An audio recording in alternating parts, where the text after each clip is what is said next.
কাতলা মাছ বা রুই মাছ দিয়ে আপনারা অনেকেই সর্ষে দিয়ে খেয়েছেন। আজ আমি সর্ষে দিয়েই বানাবো, কিন্তু একটু অন্যরকমভাবে। এইটা আপনি বেশি ভালো লাগবে কাতলা মাছের পেটিটা দিয়ে বা রুই মাছের পেটিটা দিয়ে বানালে। আমি গাদার টুকরো 2-3 টুকরো নিয়ে নিয়েছিলাম। পেটি যতটা ছিল আমার মনে হয়েছিল কম হয়ে যাবে, তাই জন্যে গাদার টুকরো নিয়ে নিয়েছিলাম। তাই গাদা আর পেটি সব মিলিয়ে এগুলোকে আমি ছোটো ছোটো করে মানে কেটে কেটে নিয়েছিলাম। এমনি করে দিয়ে না, মানে বাটি চচ্চড়ি মতন করলে না খুব ভালো লাগে খেতে। একবার খেয়ে দেখবেন এইভাবে রান্না করে। হয়তো আপনারা রান্নাও করেছেন হয়তো এমনিভাবে। আমি সেদিন করলাম বলে আপনাদের সাথে আমি শেয়ার করছি।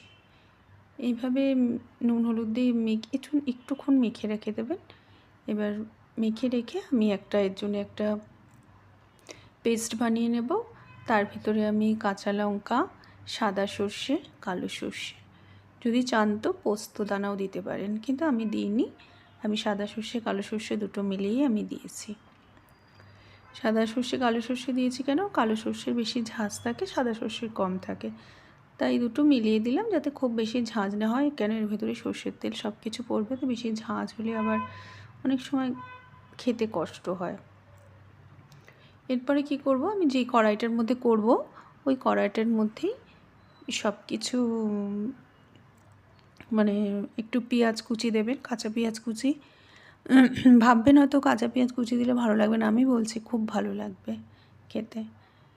কাঁচা পেঁয়াজ, কাঁচা লঙ্কা আর যেই মশলাটা বেটেছিলাম সেই মশলাটা, মানে সর্ষে দানা, সাদা সর্ষে, কালো সর্ষে আর কাঁচা লঙ্কা এর সাথে বেটেছিলাম, এইগুলো সব একসাথে মাখিয়ে নেব। আর এর ভেতরে আমি একটু টক দই দেবো। টক দই দেবেন কি, টক দই দিলে কী হয় বলুন তো, মাছটা খুব সফটও হয় আর টেস্টটাও খুব অন্যরকম হয়।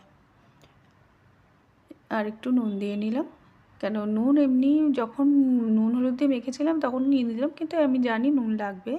এটা আপনারা একটুখানি নিজেদের মতো করে দিয়ে দেবেন, যে মনে হবে যে নুন লাগবে। আর একটু বেশ খানিকটা পরিমাণে কাঁচা সর্ষের তেল, কেন সর্ষের তেল ছাড়া এটা টেস্ট হবে না, যেমন আমরা বাটি চচ্চড়িতে করে থাকি না ওই ধরনের। আমি আর একটু সর্ষের তেল দেবো, বেশ ভালো পরিমাণেই দিয়েছিলাম। এই সর্ষের তেলেই, মানে তেলেই তো হবে, এর ভেতরে তো আমি জল দেবো না। সে তেলেই ভালো করে মেখে তারপরে আমি এই কড়াইতেই আমি বসিয়ে দেবো ঢাকা দিয়ে। এইভাবে 10 মিনিট করে, একটু 10 মিনিট ঢাকা দিয়ে, মাছ তো হতে খুবই কম লাগে, সময় কম লাগে বলে তাড়াতাড়ি হয়ে যাবে, সেই জন্য ঢাকা দিয়ে রেখে 10 মিনিট করে দেখবেন হয়ে যাবে। দেখুন আমি ঢাকা দিয়ে রেখেছিলাম 10 মিনিট, সুন্দর চাহিদার দিয়ে এমনি মাছের থেকে নিজে থেকেই জল বেরিয়ে গেছে। তো এই জলে মাছ সেদ্ধ হয়ে যাবে। এরপর একটু নেড়ে নেবেন, আর নাড়বেন যখন আস্তে আস্তে নাড়বেন, যাতে মাছগুলোকে ভেঙে না যায়, একটু তলা থেকে না। এবার আমি কি করব, টেম্পারেচারটা একটু কমিয়ে দিলাম আমার মানে ইন্ডাকশানে যেহেতু করছি, ইন্ডাকশানের টেম্পারেচারটা কমিয়ে দিয়েছি। দিয়ে আস্তে আস্তে ভাপেই সেদ্ধ হয়ে গেছে আমার। একটু তার নেড়ে আমি একটু দেখে নেব যে হয়েছে কি না। আর এর ভেতরে না হলুদ যখন দেবেন একবারেই মেখে দেবেন, পরের দিকে আর যখন মানে হলুদ কিন্তু ব্যবহার করবেন না, তাহলে একটা হলুদের গন্ধ এসে যাবে।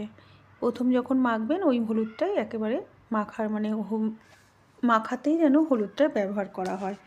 এরপরে কাঁচা অবস্থায় যেইভাবে যে আপনারা হলুদ ব্যবহার করবেন, তাহলে কিন্তু হলুদের গন্ধটা হয়ে যাবে। এইভাবে দেখুন হয়ে গেছে, কাঁচা লঙ্কাগুলোরও সুন্দর গন্ধ হয়ে যাবে। আর এটা সাধারণত আপনারা ভাতের সাথে খেতে পারবেন। আর আমার চ্যানেল হচ্ছে বুলবুলস রান্নাবাটি, অবশ্য করে লাইক করে দিন আর সাবস্ক্রাইবটা করে দিন অবশ্য করে, তাহলে আমি আপনাদের কাছে আরও নতুন নতুন রান্না নিয়ে আসতে পারবো, আর নতুন রান্নার জন্য উৎসাহ পাবো। আর আমি যেই রান্নাগুলো দেখাচ্ছি আপনারা এটা স্কিপ করে প্লিজ দেখবেন না, তাহলে কি বলুন তো, অনেক কিছু ছোট ছোট জিনিস হয়তো আপনারাও ওই জিনিসগুলো স্কিপ করে যাবেন, আর পরে যখন বানাবেন আপনাদের তখন হয়তো টেস্ট ঠিক আসবে না, তখন মানে আমার রান্না হয়তো তখন আপনাদের পছন্দ হবে না, তাই প্লিজ স্কিপ করে দেখবেন না।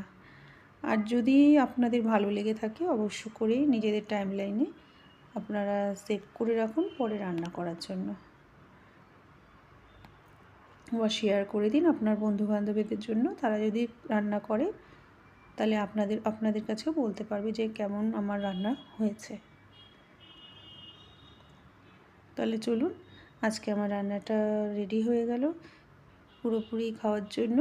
আর এমনি স্টিম রাইসের সাথে খাবেন তাহলে খুব ভালো লাগবে, আর না হলে যদি জিরা রাইস বা কিছু ধরনের রাইস বানান তার সাথেও খেতে পারেন, খারাপ লাগবে না আমার মনে হয়। কিন্তু আমি সত্যি বলছি, আমি স্টিম রাইসের সাথেই খেয়েছিলাম, তাই জন্য খুব ভালো লেগেছিলো। তাহলে আজকে আসছি, আবার দেখা হচ্ছে নতুন রেসিপি নিয়ে। টাটা।